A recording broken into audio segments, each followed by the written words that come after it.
Do you remember the day you found the passion that fuels your life? Or maybe the first date you had with your partner? Or how about the day your child graduated college? There was love, joy, and a hopefulness of change.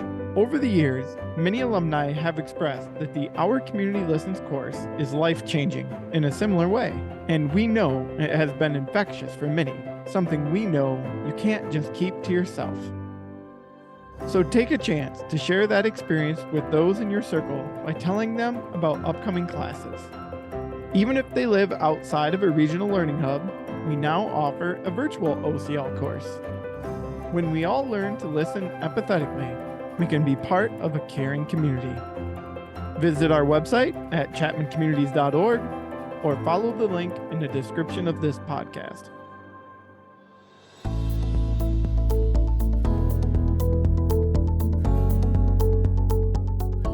Welcome to the Listen First podcast, brought to you by the Chapman Foundation for Caring Communities.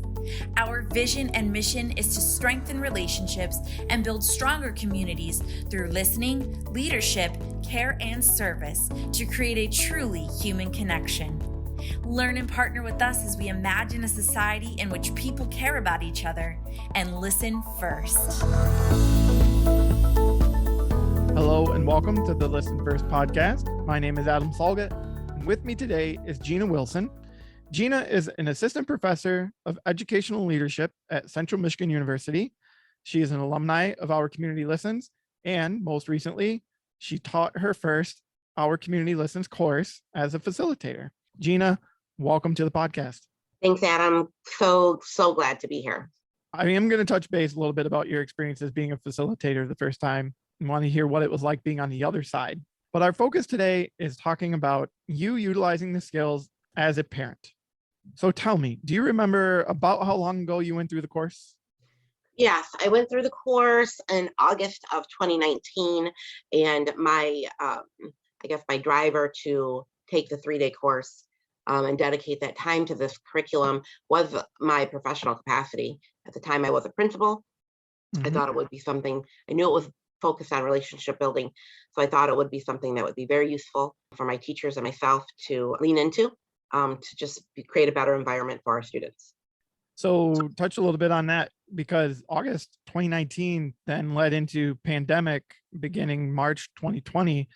How did that work for you guys, especially once the pandemic started? Did you keep a lot of these skills in mind? Well, so yeah, everything that I planned and intended completely got derailed with the pandemic, because I originally had gone to it to be a principal, in my principal role. In that time, I ended up getting my new position that I hold at CMU. So that kind of went awry. While I was there being trained as a participant, I just was really overwhelmed with just the concepts and the intentionality of the curriculum, the powerful nature of it around connection and being your best self in the relationships you have, and honoring the fact that many of us have built intentional relationships, yet here's an approach to make them even better, knowing that that's kind of like the root of all of why we do what we do, right? And so just saw so much opportunity, especially in schools. And now that I was transitioning to be a professor of aspiring school leaders, I was like, okay, I can still use this. And immediately went into, I need to be able to teach this. Like, I need to be an expert in this curriculum specifically.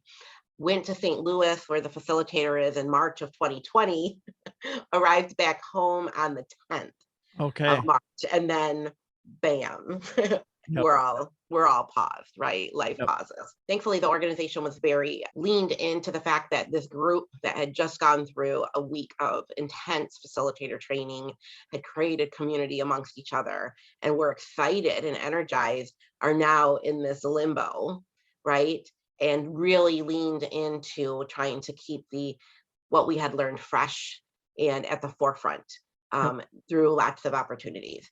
For me, while having to have slowed down, which I don't slow down well, I'm a pretty fast-paced person, and being so in proximity physically to my nuclear family, that's kind of where the transition from me viewing this as an exceptional strategy for schools and school leaders transitioned into, oh my gosh, this is going to completely change how I do everything I do.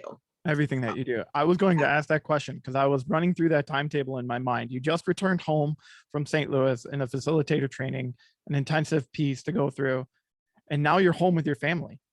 You're home with your family through the pandemic. Do you remember anything about maybe those first 2 to 4 weeks where these skills may have been really fresh on your mind, and what it was like, what you might have been doing, what you were trying to change in communication? I mean, there was a lot on our minds at that time. So I don't know if these were high on the priority, but they might have been, considering No, the absolutely. timetable.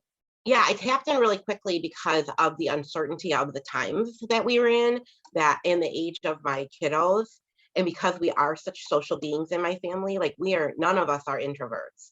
Like, we go into settings and come out more energized after we've spent time with people. We're just all very social. It's kind of our capital. It's our currency. We just enjoy.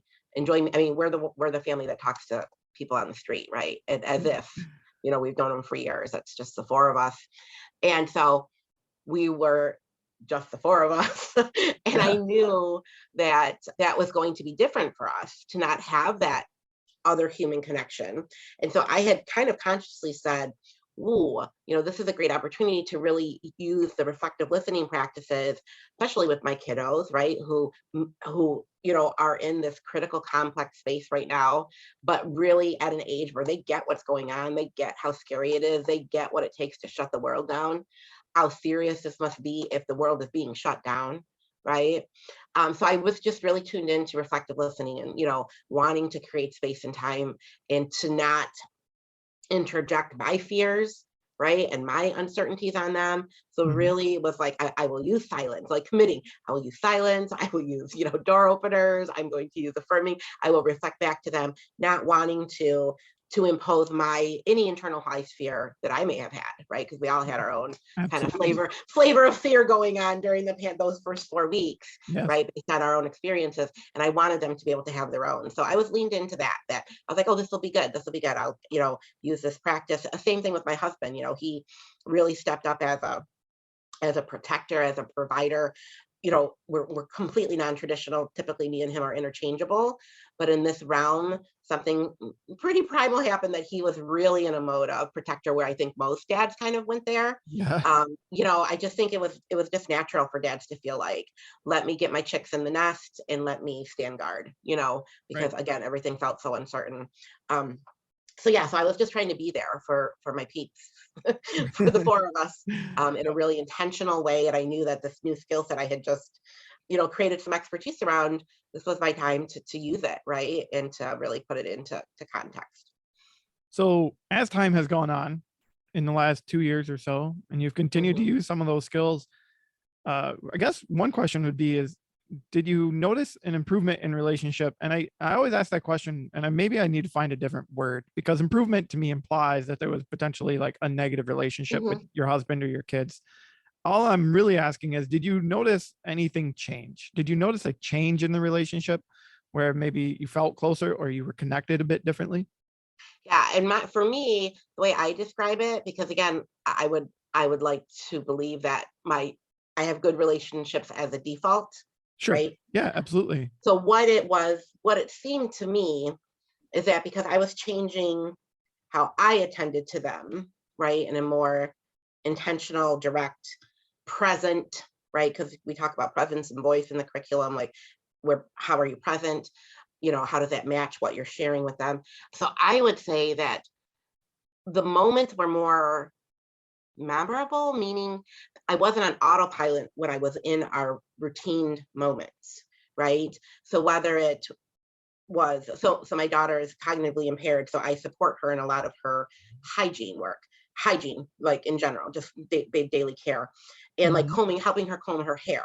That is something we do sometimes twice a day. She has this mane of gorgeous curly locks, so I tend to it like a garden. Right. Always making sure it has the proper oils to it. So there's a lot of time we spend around her hair, and typically it's a non-moment, right? what these practices allowed me to do was to, again, center myself in that I'm a leader in this moment. I'm in a space of connection. And so while we're in this moment, I'm going to be present, right? And what I say is going to be, intentional, and I'm not going to be thinking about 1,000 other things. I'm not going to be, treating her as if she's just a mannequin. Like, I'm going to attend to this as an opportunity. So I think that's what the skills really do. It takes us who make the choice to be different, who, to make that deep behavioral change, out of autopilot to where we begin to identify those routine moments as unique opportunities and as special, right? So that's kind of what routine, especially in the pandemic when we're with each other, there's no that was the other beauty of the pandemic. There was no rushing. We weren't trying to get off to school. So when I was combing her hair, it wasn't, let's just get this done, let's do the quickest hair as possible because we need to get out the door. It was, how do you want your hair done? What can I help you with? Oh, let me teach you how to do that braid, right? It was very much so more just relaxed, which allowed me to really be intentional with the skills that I was doing. And I'm sure that was good practice. And even as life has ramped back up in definitely the last year for everyone, you've probably been able to fall back into good practices a little easier because of the practice early on. Oh, it's completely reframed how I view mundane moments. Like, I am of a clear understanding that it's the micro moments that matter. Gotcha. And I have 1,000 of those a day with my kiddos. That's awesome. It's great. It's great to hear that you're connecting with them in every moment that you possibly can. A question came to mind now. I was going to wait for later, but I think it's a good space to bring it up now. Fast-paced person. You called yourself a fast-paced person. So is it hard for you to slow down in those micro moments? And do you have any tips for other people who would consider themselves fast-paced? So I'm a doer. So I'm very task oriented. So if you've gone through actually on both, if you've gone through the OCL training, and you've gotten your DISC letter, I am an I as my primary, but I'm also a C, which means I live a life of contradiction because I'm opposing in self, and they're kind of close. And so depending on what my motivation is in that moment, I think it drives whether I'm in my C tendency, where I'm just trying to get, and I'll use the same example of my daughter's hair, where I'm just trying to get it done, right? Or where I'm in my I, to where I see it as an opportunity for connection. Right. So what I have tried to do and build the habit around is when I'm in direct, moment, regardless, I try to be more present. Right. Right. But yeah, just really honoring the fact that when I am one-on-one with any of my people, whether it's my husband, my daughter, my son, that I'm there. Right. Because you can't construct when it's going to be this very important moment of conversation. Like, kiddos don't work like that. Like, families, humans don't work like that. Like, we can't be like, and yeah, on sitcom TV, it's like, a very special episode of. No, that's not how life works. Like, a Monday, we don't get the notice on our calendar to say, you're going to have a very special episode of your life today. Like, lean into it. No, they come out of nowhere. And if you're on autopilot, sometimes you miss it. Right? It's a very good reminder. It's a very good reminder. Yeah. You, and it's hard to be alert all the time, but when you're not, you might be missing out. Yeah. It's that awareness that, and for me, like, one of the most meaningful opportunities I have daily is that car ride to school. That's a little less chatty because I have hazy, tired preteens and teens in my car that aren't really like apt to be chatty. But after school, it's just that using a door opener of tell me about your day, as opposed to how was your day, or going right into a very specific, like, how'd you feel about that test, or very transactional kind of questions. It's just like, share, or I'll say, share one thing that made your day happy, or just really kind of guide them that way if they're not giving me much. But yeah, those are the fun times. And then really tempering my reaction, to where if they share something about what happened in the lunchroom, that I don't go right into mom mode to be like, you better not have been, like, if they share something you better not have been in trouble, and just Right. instead say, "Ooh, that sounds interesting. Tell me more about that," right? Because you're Right. in the moment and they can have an opportunity to share, exactly what happened, and you can learn about how they're managing those, peer pressure moments of like, all my friends are joining in on a food food fight. Do I join in? Do I walk away? If I would immediately interject my expectation, I may never know that they're already living my expectation, That's right? what I was gonna say. I think I've done that a little bit with my 6-year-old even, and I've realized that, yeah, she's kind of living what I would hope to at certain times, you know? Yeah, and that's it. Like, you can share as much words and wisdom as possible, but they're putting it into practice in those Right. those spaces over and over again. And sometimes they're going to do it by the book that you gave them, right? And other times they're going to test it a little bit different, and hopefully, will receive a may receive a natural consequence that affirms what you gave them in the first place. But if you don't allow them that, or even create the space for them to share that with you, they'll have no self-reflection. They won't understand that, and you won't be able to give them an affirmation that they are making good choices outside of you being there to guide them directly. Right. If you would you Mhm. mind talking to us a little bit about your daughter some more? You mentioned Yeah, absolutely. that, she's cognitively impaired. Do you mind Correct. sharing a little bit more about her? Yeah. So she has a rare disorder called Joubert syndrome, and Joubert syndrome is a pretty complex syndrome, which some kiddos, are wheelchair bound, and she is on the spectrum where it's just impairments. So she has a little bit of physical impairments, but super, super capable, super able to do probably more than most. And so, yeah, with guidance. Okay. So we really, well, I'll say, I've really worked to not limit her potential, but let her kind of guide us towards it when she's ready, Mhm. right? It's me and her, right? I'm like, it's her and I all day, all day long at different moments, for our routines. Mhm. And as she's getting older, we are working to have her build more independence and more agency, and like we would with like we do with all our kids. It's just around different things. Yeah. I was gonna ask, I grew up with a disability, a physical disability. Mhm. My parents, as all parents, protected me, Yeah. but might have protected me a little bit more because of my physical disability. Mhm. Something I didn't always pick up on, but as an adult, I started to a little bit. But I'm physically capable enough that I completely was able to grow out from underneath their wing. But I Yeah. look back and I think, yeah, I think they probably protected me a little bit more than other parents, or gave me a little more leash, or gave me a little more something when I needed it because of that. Uh, how's that interaction with you and your daughter? Have you noticed any type of a higher level of protection potentially than what you might consider standard, I guess?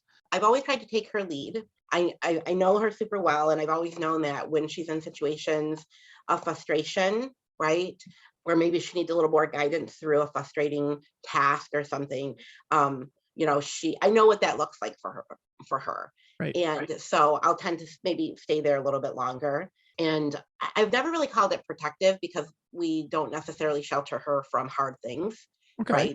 Because we really want to like build her confidence around learning. Yep. But what, and this is another lesson I learned from these skills, what I realized is that I was inadvertently teaching her a different lesson in waiting for her, because she had learned something that I didn't intend to teach her. So in the pandemic, because we had so much time, and because she was with me now every day, not going to school, and I was helping her with school, and I thankfully had already been working from home, so my schedule didn't shift too much, right? So I didn't have there was not a lot of adaptability for my job. It was Yep. mostly just incorporating the kids into my schedule.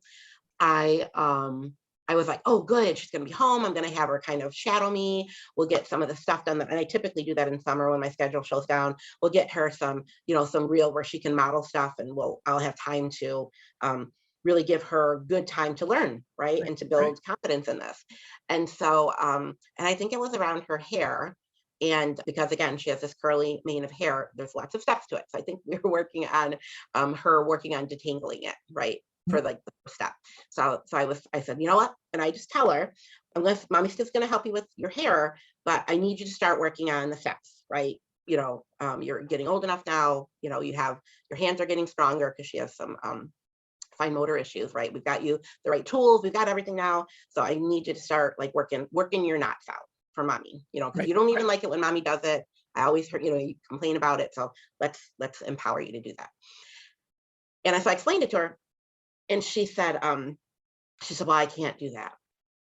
And I like immediately added interjection to that statement and thought she was like being sassy and was like, well, I can't do that, and so I like kind of like puffed up and was like, oh yeah, oh yes, you can, you Right. can do this. But I thought she was just being sassy.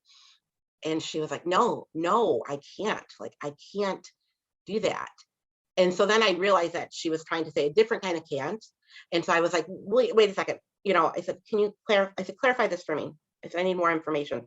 Like, do you mean like you can't, like you don't know how, or you can't, like you don't believe in yourself, or, Right. because that was going to kind of lead me to what my next words to her were going to be. Mm-hmm. And she said, well, I can't because I won't be able to, is what she said. She said, I won't be able to. And I said, well, why wouldn't she be able to? I was like, you're, a super capable girl. Like, you've done this. I started pulling her data of competence out, right?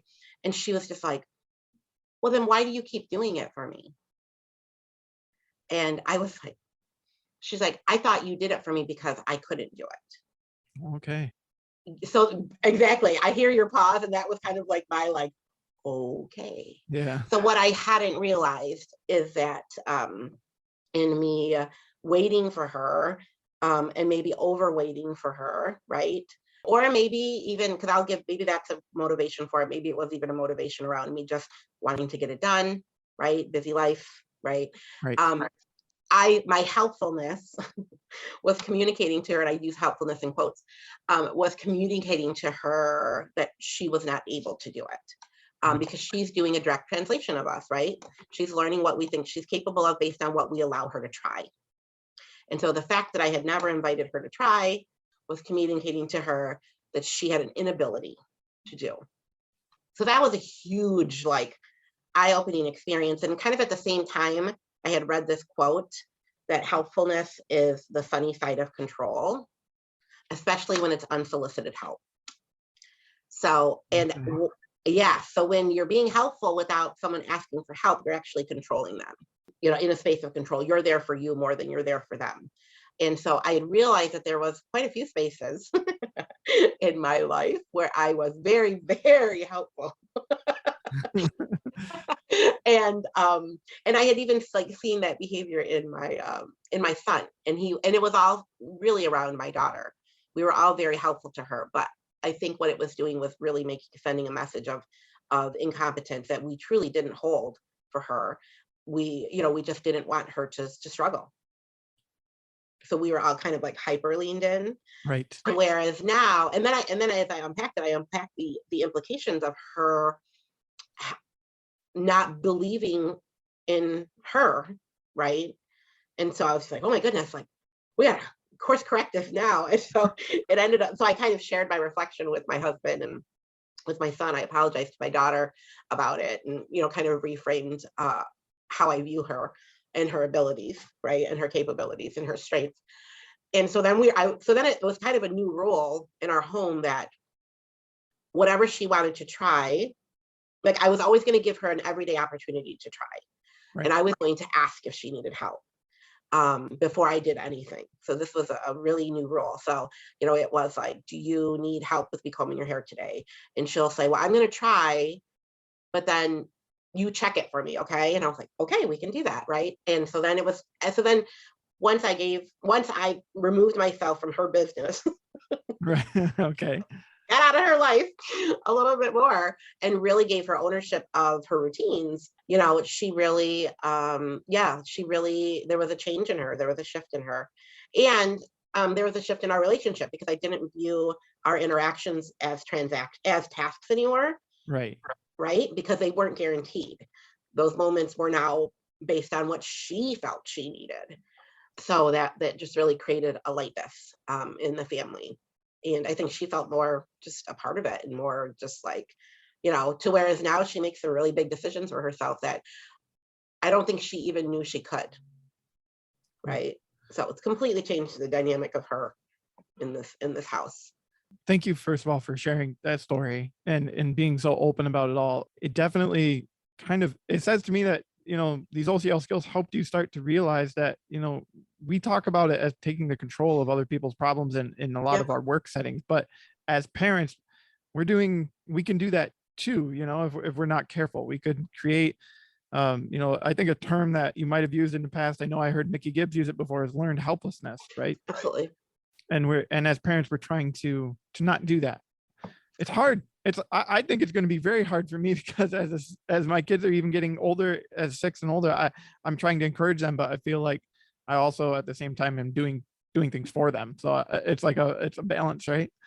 Yeah, I think our busy schedule really creates the environment of parents doing more for their kids because it takes time for Yeah. kiddos to do things on their own. Right? Because even the most proficient kiddo, it's slower, right? There may be some more verbal guidance we need. So in our fast-paced world where we're all scheduled, back to back to back, and our kids have just as busy a schedule as the adults have these days, it's hard to create that space in place for them to learn. Right. And so for us, the pandemic was a wake up call and an opportunity to know that in order for her to do and to live up to her potential, we needed to create time for her Mhm. to be able to do that, right? And so that she could feel confident in her own skills and her abilities to do things, hard things, easy things, daily things, and I think that's not just a lesson with my daughter who's cognitively impaired, because I know there was some areas my son was translating the same thing. It was at higher level, right? It was organization for his calendar. It was stuff that, but it was still, because I was so inserted in it, that it wasn't detached from me. He couldn't take ownership of it Right. because it was, right. And sometimes those are the only moments we're spending with our kiddos, so they don't want to give them up, right? Whereas if every moment was a moment of connection, then then every moment with us, whether it's doing something, very rote or routine, wouldn't be viewed as, their time with us. So, yeah. I So yeah, those are just big lessons on how, when you view yourself as the leader of your home, just like you view it as the leader of your organization, and really wanting to empower, staff and employees to be those agents of change and leaders within an organization. It's no different. It's not a different thought process with your kiddos, right. um, in your home, and that's a form of caring for them too, right? Is empowering them. I know you mentioned when the pandemic first started, one of the biggest skills you tried to focus on was reflective listening and maybe silence and just opportunity to let them express what might be going on in their heads and everything. As time's gone on, obviously that one would be a great skill to continue to use. So if it is one of your favorite, you're welcome to speak on it some more. But I'm curious, are there any other skills or another skill that comes to mind that you try to use often with your children? Um, well, a new one for me is because, again, they're getting older, is the three choices when it comes to conflict, because we allow them to have a voice. They can tell us when something we've done is upsetting to them. We've tried to create open channels to that. They can, there was a moment with my son where he was reconciling a decision, and I thought I was just leading him in a very generic way through a decision-making process, and he called me to task for manipulating my words to where he was clear what decision I wanted him to make, which didn't allow him to make the decision on his own. Hmm. Oh, And that was him bringing me a problem, right? If we're looking at the effective confrontation strategies, he brought me a problem, and I had to choose in that moment, whether I was going to agree to change for him. And of course I did, because that wasn't what my intended outcome was. I mean, because it was false, right? It was a disconnect. Because I was telling him I wanted him to start making his own choices so he could understand consequences and, become a great decision maker, without my presence there, without my voice there as he's growing older. But yet I wasn't allowing him to do that, through, what I didn't even realize I was doing. Right. And he said, you should have just told me, what you wanted me to do. Right. And he pretty much said it would have been more honest. Just tell me what you want me to do. Like, but don't Right. pretend where I'm actually have a say in this. Which, so yeah, so I, agreeing to change. So again, trying to, because people in my household don't know the OCL strategies. Like my son doesn't know how to construct a confrontation message. He Right. didn't construct a confrontation message, but he sure enough was asking me to change my behavior. Right. So even though, I truly just try to use all of the concepts as, as the opportunities arise Right. I for was me gonna say as needed, right? for me to be more connected. So again, that one was he was asking me to choose, to change my behavior, and I was willing to do that. And I have now given him permission to say, if I go back to I'm breaking a habit, I go back to it, please just do what you did before and kindly tell me I'm doing it again. Right. And I'll know exactly what that means. And I'll go back to what I agreed to. Right. And what I wanted in the first place. Right. So, And I think that shows in my mind that you're human just like he is, that he's going to yeah. make mistakes, you're going to make mistakes, and that's okay. We can talk about that, and we can continue to strive to make a change and be better. Absolutely. And it's all for their betterment, right? Because Right. as I transparently and very visibly apologize for a choice that I made that I thought was the best, that maybe wasn't best for them, and as I seek information from them to make a better choice the next time, Right. but also give the openness that that's an iterative process, right? That we teach each other in relationships as we change and grow. Yep. So that's where, for me, for me, these OCL skills are adaptable like that. As I learn and grow, the skills and the techniques and the understanding stay static. So at least I have some kind of permanence. It's a foundation. What I'm hearing is foundation, right? You've got these building blocks of foundation that you can stand on. The exterior of the house, the siding may change as time goes on, but the foundation is the same. Absolutely. So and so then I become more reliable as a person who's in relationship with others. Right. Because I can change, viewpoints can change, perspectives can change, whatever. I can learn and grow, but my strategies on how I approach our relationship remains safe and consistent. So as we wrap up our conversation today, Gina, I always like to ask our guests to give me a key takeaway. Provide our listeners with something to think about, maybe a practice that you want to encourage them to go towards, or maybe just something to keep in mind next time they're communicating with family, communicating with kids.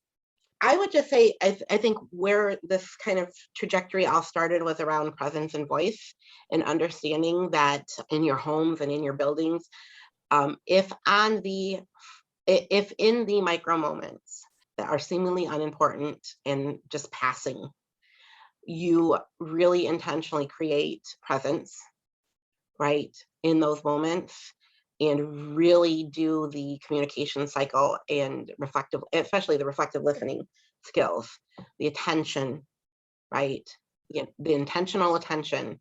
That is a great starting point, which then opens up opportunities and possible opportunities to resolve, right, and correct, and to go deeper. So, and those are easy because those are, micro moments happen all the time, but really reframing those as key moments, and not just, as nanoseconds of, opportunities. They're really key moments that build up when done intentionally. They're the ones that construct the relationship. So move them from potential insignificant to significant opportunities. That's kind of what I'm hearing. Yeah, thank you for reframing that. Yeah, but that's what it is, because they're the significant ones that create those deep filled relationships. Awesome. Well, Gina, if there's anything else you'd like to add, I'll give you the opportunity. I think I've said plenty. Yes, I think I'm good. You have shared, and you've been very open, and I'm very thankful for that. Congratulations on your step towards finally becoming a facilitator. You did complete your first class last week. Congratulations. I did. Thank you. And hopefully we'll have you back on, maybe through another lens sometime, because I know you're multifaceted. Absolutely. Yeah, this is my favorite lens. So thanks for giving me time. It is mine too. It's where the skills consistently come into play for me, that I'm always trying to be better for those that are most important. Yeah, absolutely. Thank you. Okay, thanks.